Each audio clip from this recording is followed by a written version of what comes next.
and we have to really escalate the noise we make so that we'll be heard.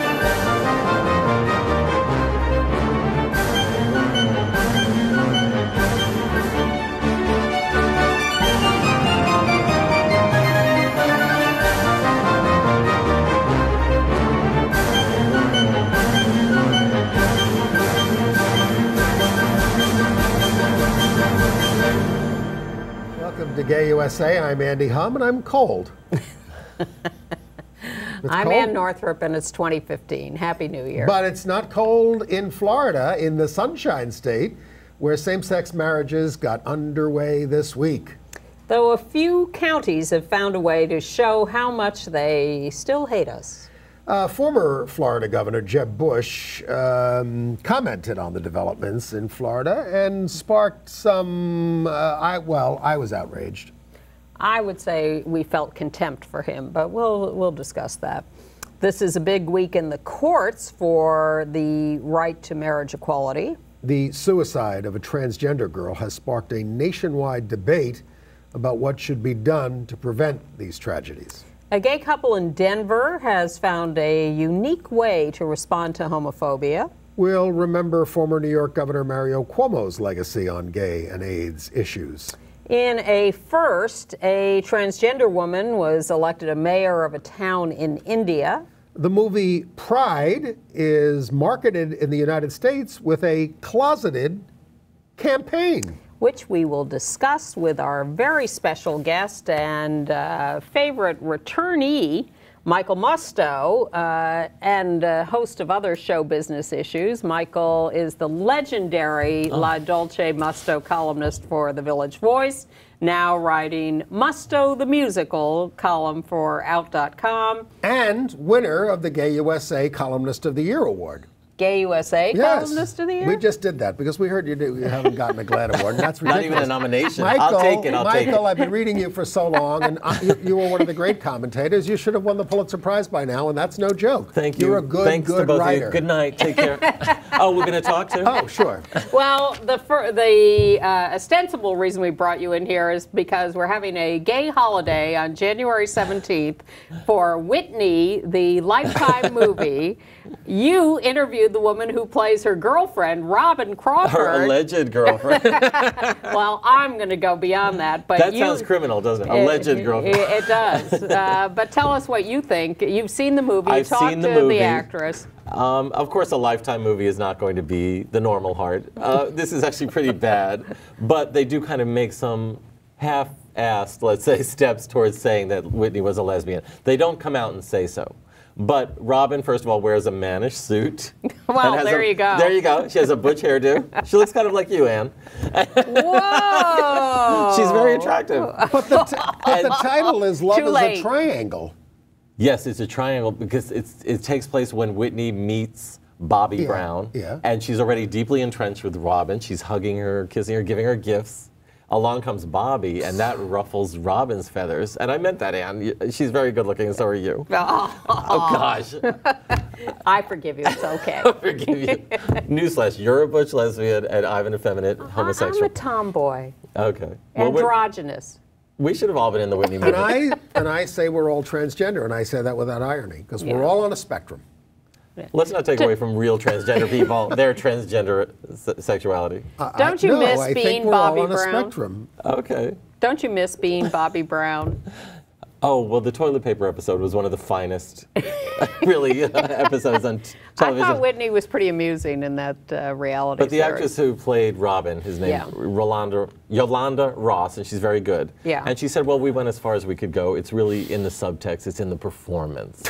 And you'll see that if you waste your time watching this movie. Well, I think that is a step forward, given how many years we've seen people closeted all over the place in these movies. The fact that they could even, portray it in some way, I think, is an indication of the time we're in. I think it's pretty clear, and when Whitney does catch up or get caught up in Bobby's life, Robyn is clearly hurt. She feels betrayed in a way. Mm-hmm. And then when Bobby becomes a little too messy, spoiler alert, in case you are going to watch this, Robyn then says, I'll go after him. And she's angling for a showdown. She's going to get him. Now, the other thing you wrote about in the current column is FOXCATCHER, which is the Steve Carell movie that's out now that's about the DuPont heir and his fascination or obsession with the wrestlers, and was that homoerotic? Was it actually sexual? And that's sort of covered up a little in the movie, evidently. It's hinted at in the movie, and I thought they didn't go far enough in showing how that character, DuPont,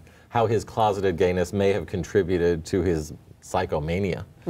However, Mark Schultz, the real-life wrestler played by Channing Tatum in the movie, was appalled that the movie even hinted at any kind of goings-on between him and the Steve Carell character. And he put out a series of bitter, vitriolic tweets saying this movie sucks, even though he had previously promoted it. And any implication that I did it with that guy is sick and insulting. But Well, you know, So he'll probably get a GLAAD award. Even Charlton Heston always insisted, since he played Michelangelo, that Buonarroti was not homosexual. I know this, you know. But he had a gun. But he had a gun. He was a man of the 16th century, whatever the hell back we are. Well, I thought the movie would have benefited, because I'm the only one on earth who thought it was boring and portentous and pompous and slow and glacial. It would have benefited from a little more sex of any kind. So what's going on in Hollywood in general? We're going to talk about the movie Pride, which is an indie film, which has a problem. But what's that they still have this, you know, block about dealing realistically, honestly with gay stuff. They're always terrified. And let's talk about Pride, the DVD of this charming film, which is about a real-life incident where LGBT people came together to back the striking miners in Margaret Thatcher's England. 1984. And they kind of warily circled each other, these two subgroups, before realizing we're brothers and sisters under the skin. Right. And they changed history in a way. We have that picture up there so we can show what happened? Yeah. The DVD, first I read, oh, gayness taken away from the DVD. I thought they edited the whole movie and made the character straight. But that's not the case. It's just the front cover. There's the picture, see? No. The front cover used to say gay activists, and now it just says activists. And then the back cover used to have like a rainbow kind of motif, and that's gone. And there's a banner on the left-hand original version that says lesbians and gays support the miners. And that has been erased from the new version. And that yellow banner across the boxes where on the right side is where they've deleted gay and lesbian activists and made it just London-based activists. What is the point in 2015 of doing this? My experience is that gay themes draw people in and make people change the channel and want to see what the show is. That's why we call this show Gay USA and not anything else, so that people will, you know, seriously. But well, just USA would be kind of, But I don't know, this is a long-running tradition in movies that if there's a gay story, they'll market it as a human story. How many times have we been told, this isn't a gay story, it's a human story? In other words, we don't want to scare people away.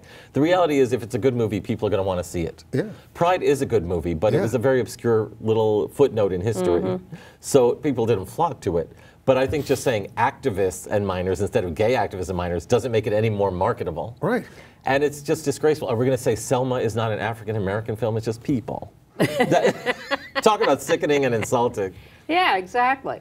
But certainly there are a lot of gay people in Hollywood, and yet this continues. And the world is marching forward to some extent. We talk every week about our, you know, advances and defeats, but it seems so crazy and stupid. Well, as we've learned, some of the biggest homophobes are gay people. Exactly. But also what I found amusing about the whole thing is when this story broke, the company that put out the DVD said, we don't know how this happened, and we're going to investigate to find out who did this. Like magically the word gay just lifted itself off the DVD. Well, a couple of things about that. First of all, the company that did that was Sony. Which is having a great year. And CBS Films along with it. And then the director of the movie was asked about that, and he put out a statement saying, oh, I'm fine with it because it'll increase the viewership of the movie. Misguided whore. Yeah. And Sony was behind, is Sony behind FOXCATCHER too? Because I think they're the ones who pressured the real life wrestler to delete his tweets. Well, why don't we talk about the interview as long as we're talking about Sony? Yes, which we talked about last week because there's a clip we could not show because it's so profane of Eminem being interviewed and very straight-facedly doing this whole bit about, well, don't you realize the reason my lyrics are homophobic is because I'm gay. I've been leaving gay breadcrumbs right, I'm for trying years. to confront and grapple with this. Yeah. I didn't find it funny. I thought it was deeply disgusting, because this is a man who has ritualistically bashed gay people with his lyrics for years, and now this all turns into a cute joke with Mr. Gay-friendly, very gay-friendly James Franco going along with it. It was probably his idea. It left a very bad taste in my mouth. I thought it was horrifying, and that's pretty much the beginning of the movie, and it goes downhill from there. Yeah. You've seen it. Well, and speaking of you know, getting rid of gay images, that's also something that is brought up in The Imitation Game. Now, this is about Alan Turing, who broke the Nazi code and won the war and all that kind of stuff. I like the movie a lot. It certainly interwove his arrest for being gay or for engaging in homosexual activity, his childhood love, that kind of stuff. It didn't have an adult relationship with a man in it, but I thought it was a very powerful film. But there are a lot of people challenging it on historical grounds, and they wanted to see him kissing a man. I totally get that, but I'm never the one kind of screaming that we need to see actual blowjobs or anything. I don't know. Remember way back, Philadelphia, the movie, there were complaints that it wasn't sexual enough, and I thought, well, maybe the characters aren't that sexual at that point. But it is 20 years later or whatever after Philadelphia, and I was disappointed in The Imitation Game, which I thought was a very superficial telling of the story and not explicit enough about his... I would have liked more about the actual gay sexuality, because in any movie, the characters' sexualities are explored. Yeah. However, what sex life was Alan Turing really having? Could he have had an open boyfriend? No. As we know, it was punishable to be homosexual at that point in England, and in fact was punished. I'd actually like to see a movie about a gay hero who is not punished. I like The Imitation Game a lot, but I'd like to see one about someone who does something great, like solves the end of a war, and doesn't have to be chemically castrated. He was Bayard Rustin in Selma, who is there as a hero, but not gay, right? And I asked Ava DuVernay, who did a brilliant job of directing, you know, about that, and she said, well, we didn't go into anybody's sexual life in the movie. And I said, well, Martin Luther King's wife is a major character. They did use Coleman Domingo, an out gay actor, as Ralph Abernathy. And my understanding is that there were some tapes about King, and I'm not trying to scandalize anybody here, but there was some tapes about King and Abernathy mixing it up a little bit too, on the road, you know, et cetera. Of course, they didn't get into that. But they did allow an out gay actor to play Ralph Abernathy. Well, Ruben Santiago Hudson, who's a Tony-winning actor, plays Bayard Rustin. Yeah. And I wrote in my column on Out.com that this would be a great movie, because Ava told me, well, he deserves his own movie. There are so many characters in this film that deserve their own film. And I said, Patrick Ian Polk, who is an African-American gay director, would be great to do this. And when Patrick read that, he said, I'm on it. Yes. So we're going to see. Or Lee Daniels. Bayard Did you see The Butler? Yes, I like The Butler. Okay. Excuse me, Bayard Rustin does have his own movie. It's a documentary called Brother Outsider. Yeah. But he deserves a feature film. Yes, he does. With a big name actor. actor. One of the things we learned from Lee Grant when she was on the show. Love her. Well, not learned, but in reading about her, and she talked about this. She would make documentaries about these serious subjects, and then she'd turn it into a movie of the week to make a lot of money and to get it seen by 15 times as many people. So, you know, that's what needs to be done. We're having a train wreck this Sunday. We have the Golden Globes, TLC's My Husband's Not Gay, the Mormon... And I'm the Queen of England. Yes. And Looking returns to HBO.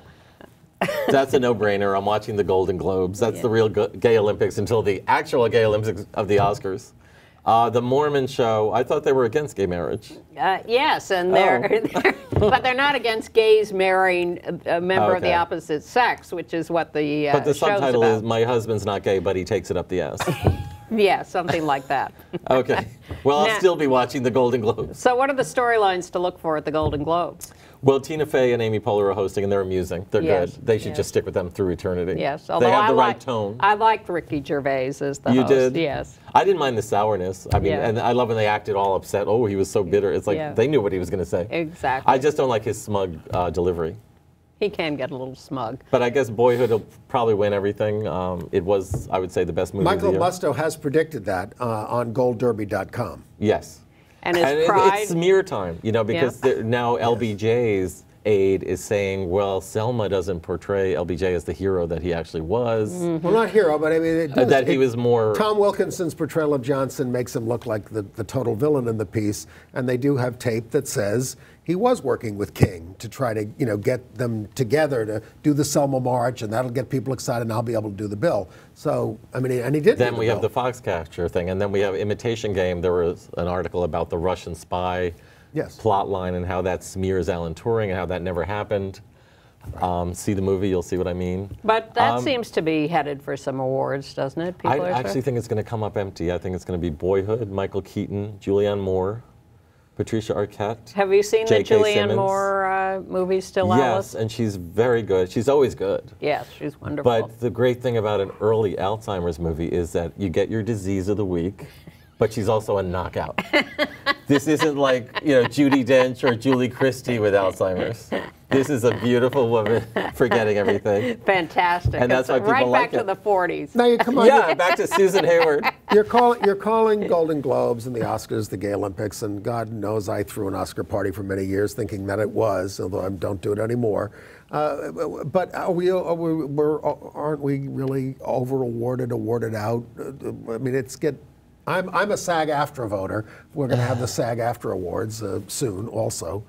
This is a problem now that by the time the Oscars come around, which are going to be February 22nd, they're an anticlimax because there have been so many awards. They're all televised. The SAG, the Golden Globe. The BAFTAs in Britain. The freaking BAFTA. The broadcast critics are getting televised. So you know exactly who's going to win. It's so easy to win the Oscar pool these days if you're plugged in because you know who's going to get every category. Last year we knew who's going to win, best short, live action and documentary.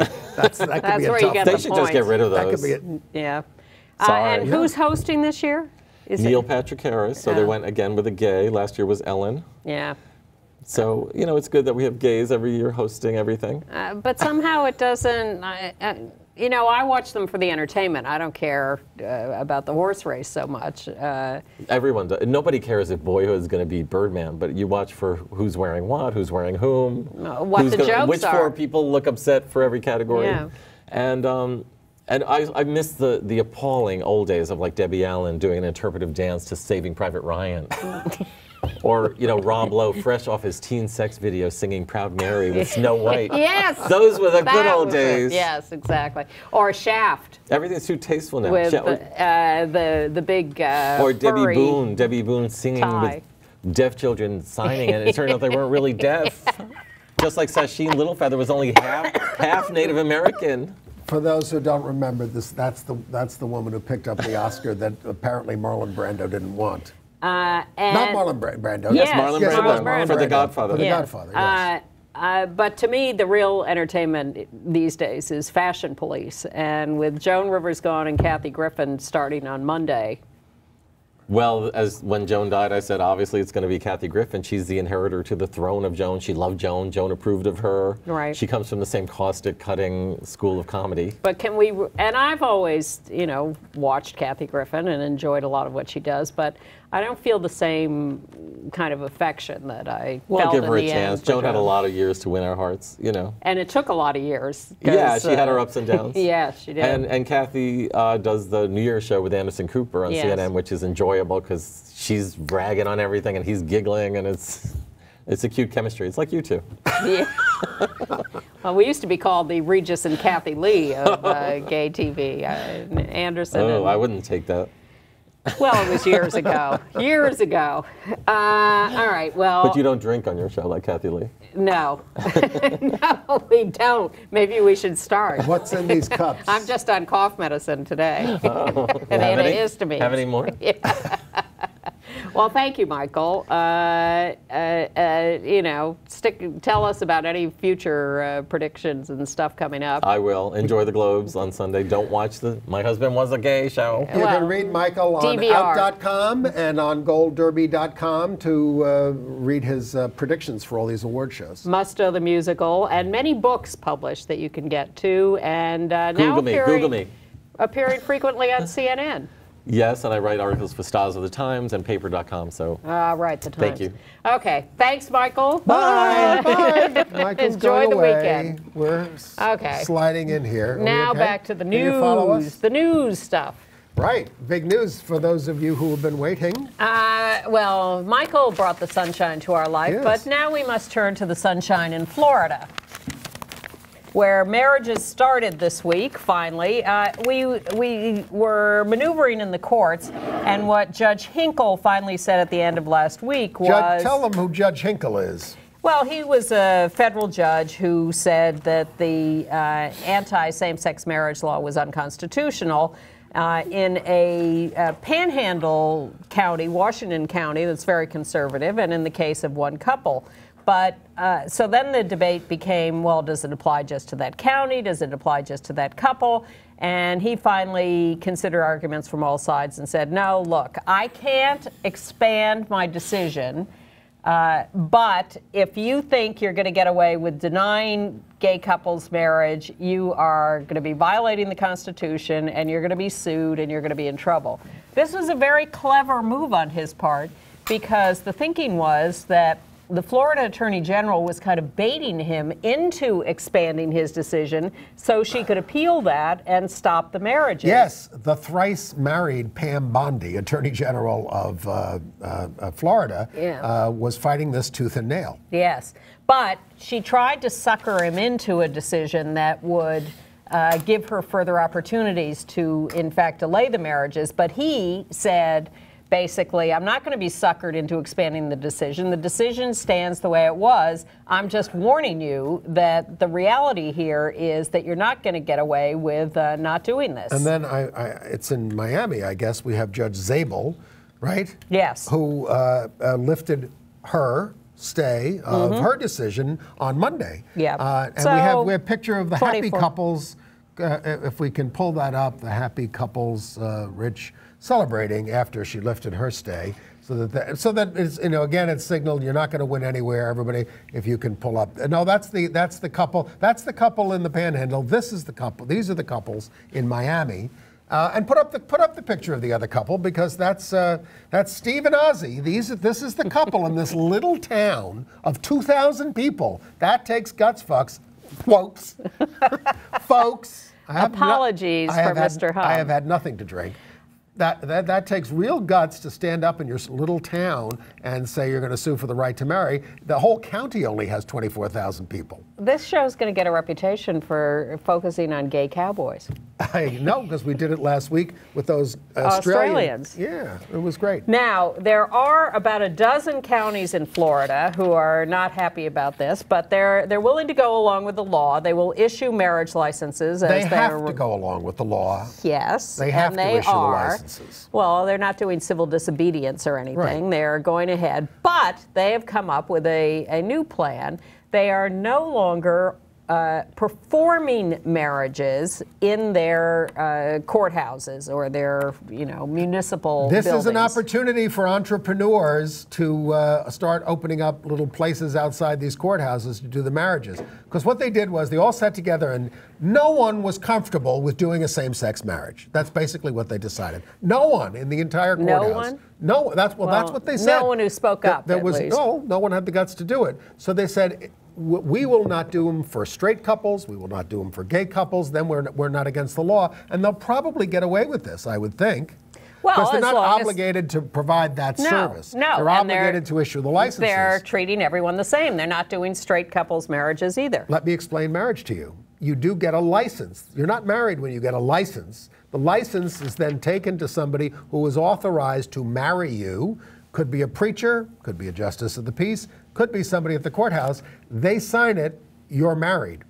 That's how it works. So now in these counties, people are either having to go to other counties who are welcoming them and their business, or they're, a law office is opening itself up and saying, we'll do the marriages there for the same fee that you would have paid at the courthouse. A pastor can do it. Yes. They are licensed to perform marriages, so they can do it, and some are. Excuse me.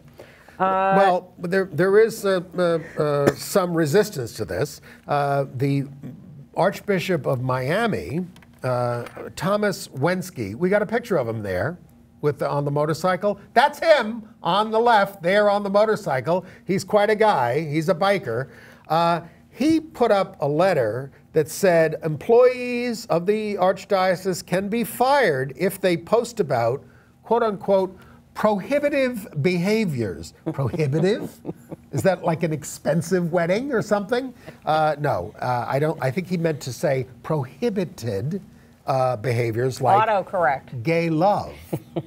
Then there's but on the other hand, there's the Archbishop of St. Petersburg, Catholic, Robert Lynch, who wrote that we reject notions which might suggest that same-sex couples are a threat, incapable of sharing relationships marked by love and holiness. I think he wants to be in the Pope's favor, who is a little softer on these, even though we don't like him. I don't know that the Pope is looking for these archbishops to approve same-sex marriage. I think he's full of it because he has not changed the church teaching on homosexuality or any of these issues. But he fired the cardinal, who was a real hard-ass hardliner about this. He did do that. And he's appointed a whole new set of people who are going to be softer in tone. Again, we want more than softer in tone. Well, not all the new cardinals are softer in tone. The guy from Uruguay is very anti-homosexuality and they're all anti-homosexuality. Yeah. Anyway, and then the politicians. Jed Bush, former governor of Florida, now rushing full speed ahead to run for president in 2016. First, when asked about this, said, well, I think it should be a state decision, and Florida has voted, and blah, blah, blah. And he said, it's been overturned by the courts, I guess. That's what he said. He was coming off the golf course? Yes. Yeah. Probably. And you know how we are when we come off the course. We're thinking about the round. Yeah. But then, 24 hours later, his staff came up with a better comment, or what he thought was a better comment. We must respect the gay couples who want to, to sanctify their marriages, their relationships. But we must also respect those of us who believe marriage is a sacrament and want to safeguard religious liberty. And that, folks, is going to be the watchword for these Republicans and right-wingers from now on. It's happening in other states. I believe that Virginia is looking at a religious liberty bill now. Yes, a lot of states are. And we don't, Jeb didn't go so far as to say that he was looking for legislation. Oh, believe me. Maybe so.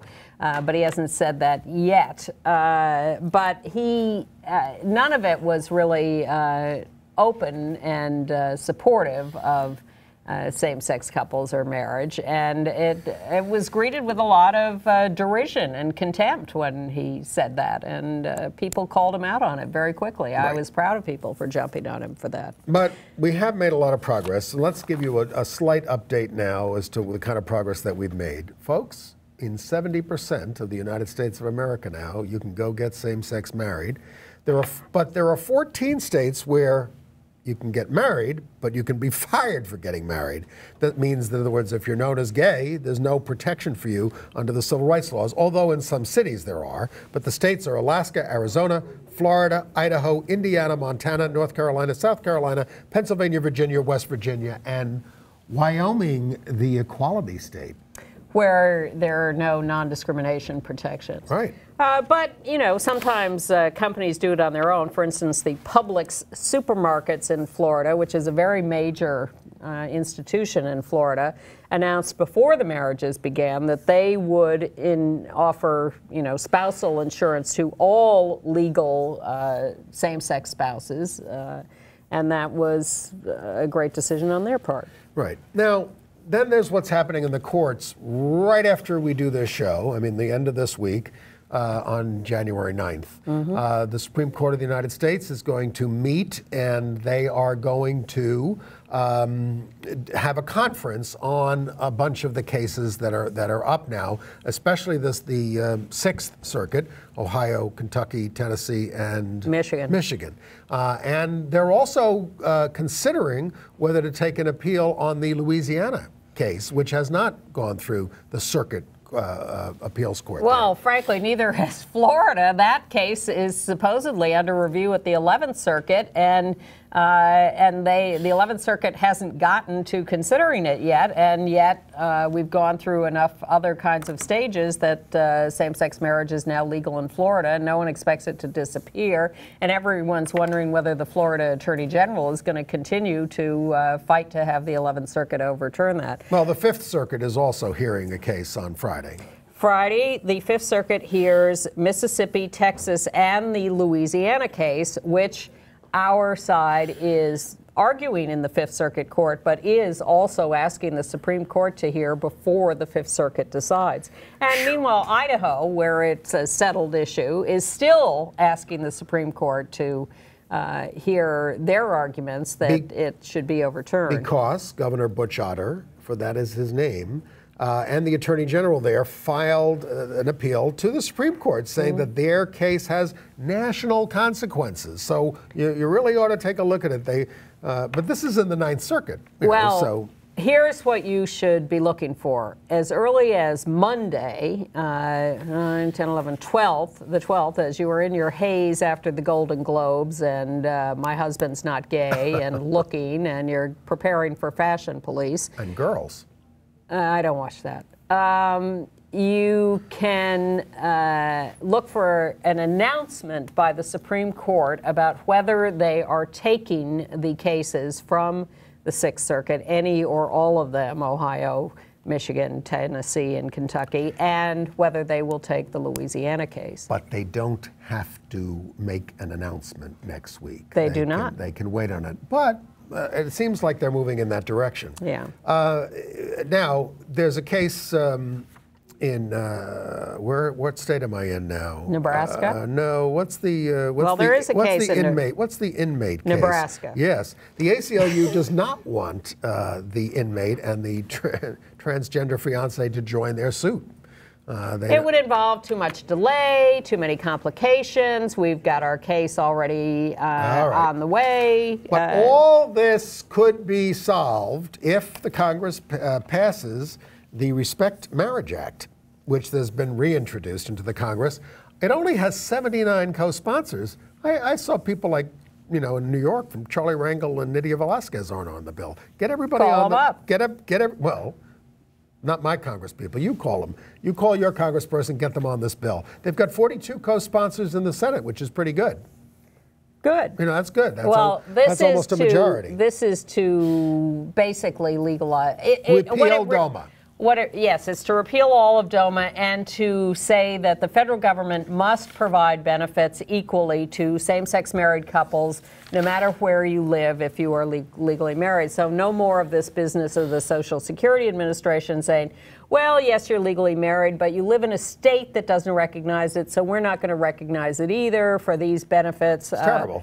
Yeah, so the idea is to clear all that up. Obama should fix that. Come on, he's given us diplomatic relations with Cuba. Can't he do that? Well, they claim that there are laws or regulations that forbid it, but I agree there should be a way to Yeah, we have a law that's an embargo against Cuba, too. Yeah.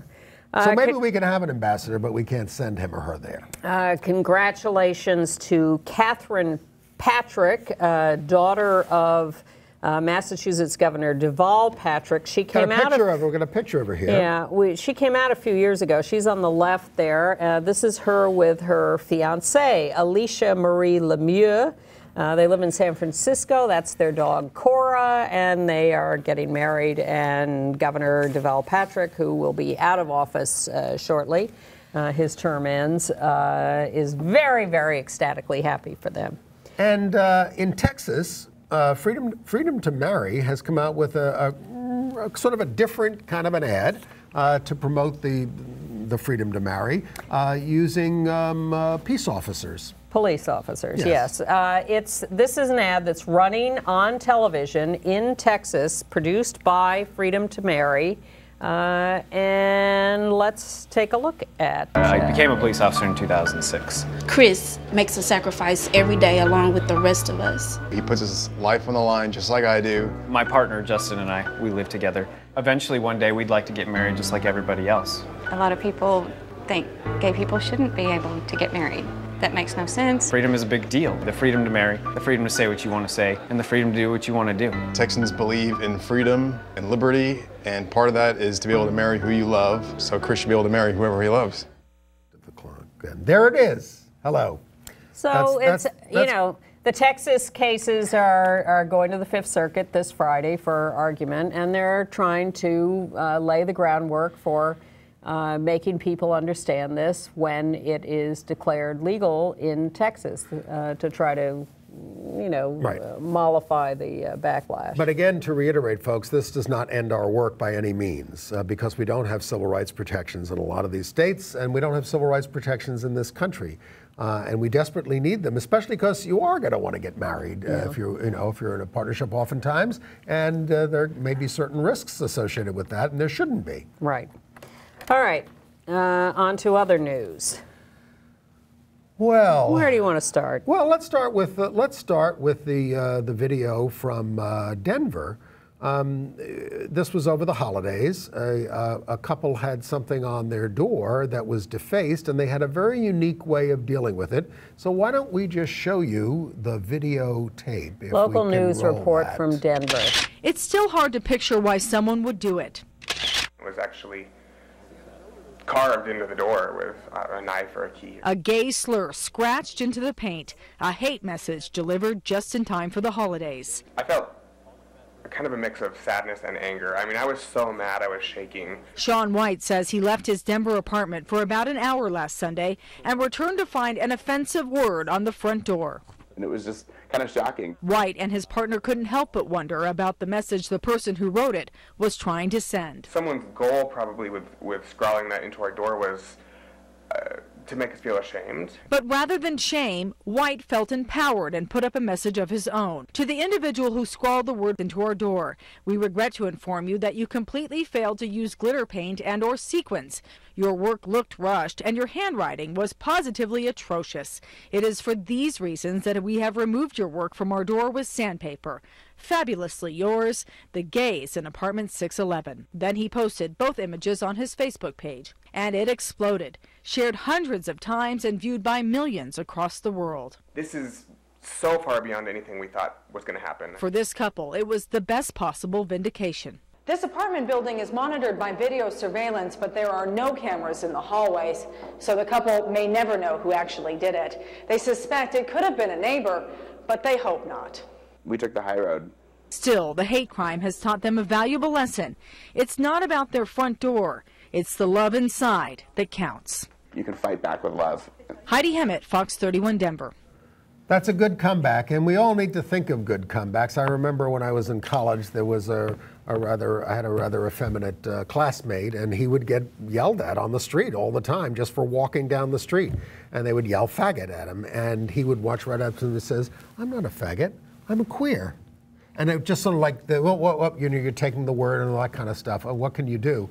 We shouldn't have to deal with this. I just talked to the head of the NAACP today, Rosalind Brock, and she marched through Missouri in the protest over Ferguson. And she said on that march, they yelled the N-word at us a lot, held up watermelon, things like that. So people don't seem to get tired of their bigotry.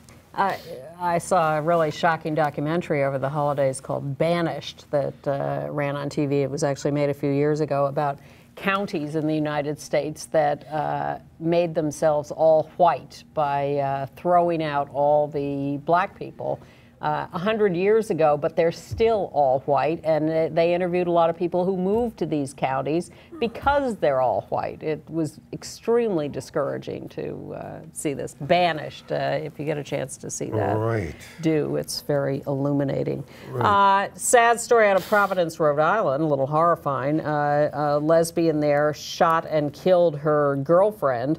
They had a roommate living with them who said that they'd been arguing for 2 weeks. Just domestic violence is an issue among same-sex couples as it is with opposite-sex couples. And then there is a story, and I'm going to tell you folks, we didn't talk about this last week because we don't talk about every suicide of a gay teen in the country or a transgender teen in this case, but this has gotten so much attention worldwide that we have to. It's of Leila Alcorn, a 17-year-old transgender girl, Kings Mills near Cincinnati, committed suicide on December 28th by walking into traffic. She walked in front of a truck, which was not great for the truck driver. No, and left a harrowing note about feeling that there is no way out, felt hopeless. Parents sent her to a Christian therapist, wouldn't allow her to transition. You know, Dan Savage says, he was the gay columnist, he wants the parents prosecuted and the therapist prosecuted for this. The parents had yanked her out of school when she came out, and she actually got some support from within her school from other students. And I would just say that suicide is a very complicated act, and I'm hesitant to start putting it entirely into a political context. I think there's more to it. But this story and her note and her saying, fix society, make my death mean something, has certainly gone viral and promoted some movement to try to pass legislation. But I think the most important thing we can do right now is give you information about crisis hotlines that people should avail themselves of if they are feeling in a struggle about any of these issues. There's the Trans Lifeline at 877-565-8860, which can also be accessed as translifeline.org. And that's run by the Transgender Human Rights Institute. There's the Chiron. So Trans Lifeline, you can Google that if you don't have time to write all this down. And then, of course, there's the Trevor Project, which has been in business for a long time, which deals with thousands of calls every year. They're at 866-488-7386, and they can be found at thetrevorproject.org. And that's been around for a while. These are 24-hour lines, so people can call at any hour of the day. And you know, the Trans Lifeline is not 24 hours, but if you look it up on their website, translifeline.org, you can get the hours when it's in operation. People are holding vigils around the world, including January 10th at 5:30 at Columbus Circle in New York. Of course, then you have the statement from the mother. We loved Josh, insisting on referring to her by her male birth name unconditionally, but we don't support that religiously. And people have got to get their religions out of the way of loving their children. And we have to more aggressively provide resources for kids who don't feel comfortable in their own homes. You know, we used to, when we were going out into schools and doing education and trying to explain to people how it felt to grow up and come to a realization of your sexual orientation or your gender identity as being different from the so-called majority, we had a very simple little formula that said, say you're African American and you go to school and you get called names by the white kids or whatever. You go home and you say, Mommy, they called me names, and Mommy says, oh, that's terrible, and we love you, and you're a beautiful human being. And it happened to me too, they would say, because they usually share your identity. Exactly. But a young LGBT kid goes to school, gets called names, goes home, says, Mommy, they called me these names, and Mommy is certainly, possibly going to say, well, that's what you are, isn't it? Although more and more parents are supporting their kids in those situations against the bullying that they're experiencing. Absolutely, and that's one of the magnificent things of what's happened in the last 20, 30 years. And more kids are more willing to talk about it than they were 20, 30 years ago. But some of them end up just fleeing because that's I mean, look, some people like Leela, yes, they commit suicide for a variety of reasons, but most flee. Or some grin and bear it, but I mean, if they flee, but they end up in the streets of the big cities. Exactly. I work with New Alternatives for homeless LGBT youth, and there's just tons of kids, especially transgender kids, on the streets. But that is preferable to their homes. Yes, but it's why we talk about those kids as being overrepresented in the homeless population. Now they haven't. Look, they're increasing funding for homeless youth, but it's not nearly enough for what the need is. Yeah. Well, here's a heartwarming holiday story along these lines, which will give you the opposite anecdote. A fourth grade boy wrote a letter to Santa about asking for equality for all, especially his transgender sister, Molly, 20 years old. He asked for no shootings, no hate, no racism, and peace and love for everybody on the basis of their sexual orientation or gender identity. He read this to his 4th grade class. The teacher dissolved in tears. Everybody was so moved by it. His mother is so proud of him, and it was really a great sounding story. Because remember, we had a story last year about a grade school kid who wrote an essay like that, and they edited him and they shut him down. Remember out in Queens? Yeah. So times are changing. Yes. Times are changing in Atlanta. The anti-gay fire chief there, Kevin Cochran, was fired by Mayor Kasim Reed. Cochran had written a book about comparing homosexuality to bestiality. Cochran had been given an option of resigning. He refused. His book, the mayor said, was in violation of city standards of conduct, and it subjected the city to liability for a hostile work environment. The fire chief had been suspended for 30 days. He came back. The mayor was still upset about this and told him he had to resign, and he refused, and he was fired.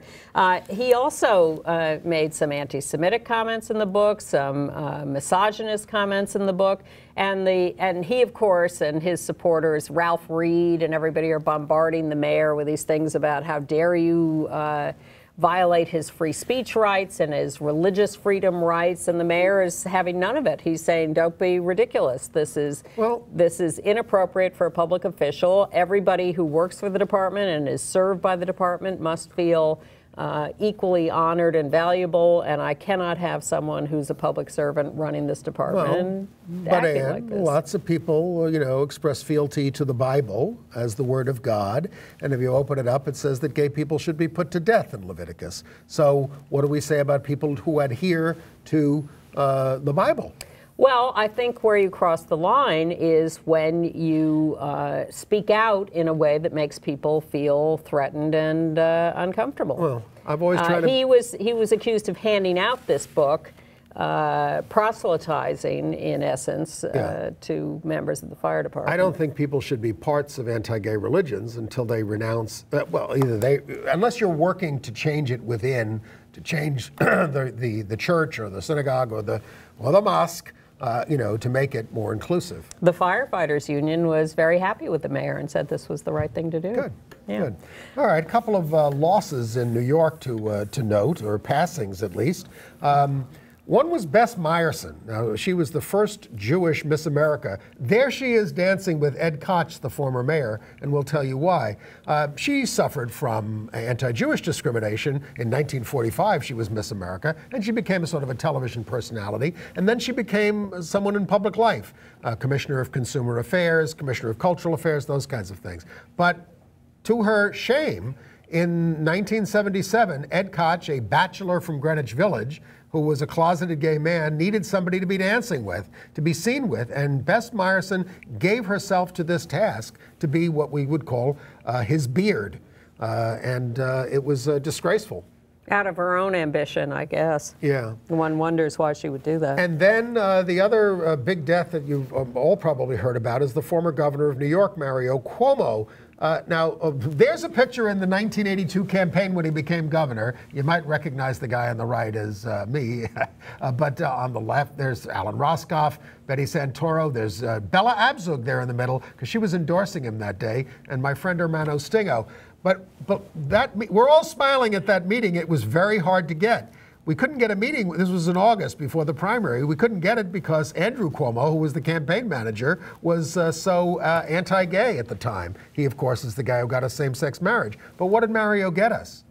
He was governor from 1983 till 1994. We didn't get a gay rights bill in New York. We didn't even get hate crimes legislation in New York, and the AIDS crisis proliferated. Now, he did found what's called the AIDS Institute in New York, and let a lot of people do a lot of good work. He also had Ginny Apuzzo, who was the former director of the National Gay and Lesbian Task Force, as his top person on gay stuff, but also made her a commissioner and all those things. So there was some good stuff that happened. Yeah, well. Larry Kramer said that if he and everyone else focused on AIDS the way they did on Ebola, it would not have gotten out of hand. Yeah. Some uncomfortable corporate stuff. It turns out that Saks Fifth Avenue department store, which has a 90% equality index rating from the Human Rights Campaign, is fighting a former employee's lawsuit for discrimination on the basis of gender identity. This was a transgender woman who was working in their Houston store at the Houston Galleria, was treated horribly, was abused and brutalized, was ridiculed, called names, everything. Filed a complaint. The store refused to negotiate any of it.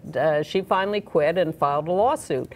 And Saks Fifth Avenue, which has a non-discrimination policy explicitly in its rules, is refusing to deal with this, is fighting the complaint, says she has no right to any equality because Houston didn't at the time have a non-discrimination ordinance, and completely ignores the fact of the Macy decision at the EEOC, and in fact cites other decisions that that claim she has no rights. Well, you know, I'm a former city human rights commissioner, and you raise an interesting question. When a company adopts a non-discrimination policy and the jurisdiction doesn't have one, how does that hold up in court? Well, however it holds up in court, Saks, which purports to care about these issues and its employees, when it gets down to the nitty-gritty, is fighting this woman all the way. Why aren't we outside in the cold picketing Saks Fifth Avenue in New York instead of sitting in this cold studio? This has just become apparent. And there's a similar case with J.P. Morgan Chase in AIDS news, which we will get to, which has a 100% rating from HRC. But let's do international news first. Let's do that. Okay. All right. Well, Vietnam is lifting the ban on same-sex marriage. That sounds pretty good, right? Yep. But they won't recognize them legally. They just won't ban you doing them. The new law also lets women marry at 18 and men at 20. How's that? Because they hadn't codified these things. But they have, obviously, an unequal sense about those things. You may wonder what's been happening in Russia lately with all their anti-gay stuff. Well, in a southern Russian town of Tolyatti, a bunch of thugs attacked a gay club, seriously injured 4 patrons. One of them critically. Yeah. The bar was called Phantom. In Egypt, all right. The trial of the 26 men arrested in a bathhouse a couple of weeks ago has opened. Everybody believes this is the government trying to divert attention from the real problems in the country. Surprise, surprise. The verdict is expected in that case on January the 12th. Yep. In Luxembourg, the same-sex marriages got underway on New Year's Day. The prime minister there, Xavier Bettel, is an openly gay person. They had a registered partnership system, and now they have legal marriage. Okay. And speaking of marriage, British actor Stephen Fry, actor? He's an actor. He's an actor. He played Oscar Wilde in the movies, but he's mainly known for his Twitter feed these days. Well, there he is on the left, and he's announced his engagement to Elliot Spencer on the right, who was a comedian. Yeah. In the long-delayed marriage of the 2 gay men in Mexicali, Mexico is supposed to take place this Saturday. We'll see whether that actually happens. In India, the first out transgender mayor has been elected, Madhu Kinar. We have a picture there. Yes, there she is. The town is Ralgarh in central India. She beat a candidate from Prime Minister Modi's ruling party. And the other major opposition party. She's a member of the Dalit caste, which used to be called the Untouchables. They still have that kind of thing going over there. But she overcame an awful lot. Well, her election is considered a real protest against the ruling parties. But they just took power. And in Peru, a transgender woman, Luisa Urcia, who was elected last year, has now taken her seat on a local council there. Uganda, and this is big news, now has a gay magazine called Bombastic. They printed 30,000 copies. It's very bold to do it in such an anti-gay place. And in the Dominican Republic, which is very anti-gay, the British Embassy is making itself available to conduct same-sex marriages now that same-sex marriage is legal in Britain. So a British man and a Dominican man who are partners got married at the British Embassy, and they said they'll continue to do that. In Manchester, a pub called Wetherspoons. Manchester's a fairly gay-friendly city. I've not been, but they have a gay district. But this is a regular pub, or a non-gay specific pub. They barred a gay couple, saying only mixed couples tonight. Well, when they protested, the management actually said, oh, you know, the bouncer's wrong, and let them in and apologized. But they said the policy was originally to bar single males that would unbalance the clientele inside. Well, so that's a lot of, you know, how they have ladies' nights where they let women in for less money, so they'll get more women in the club.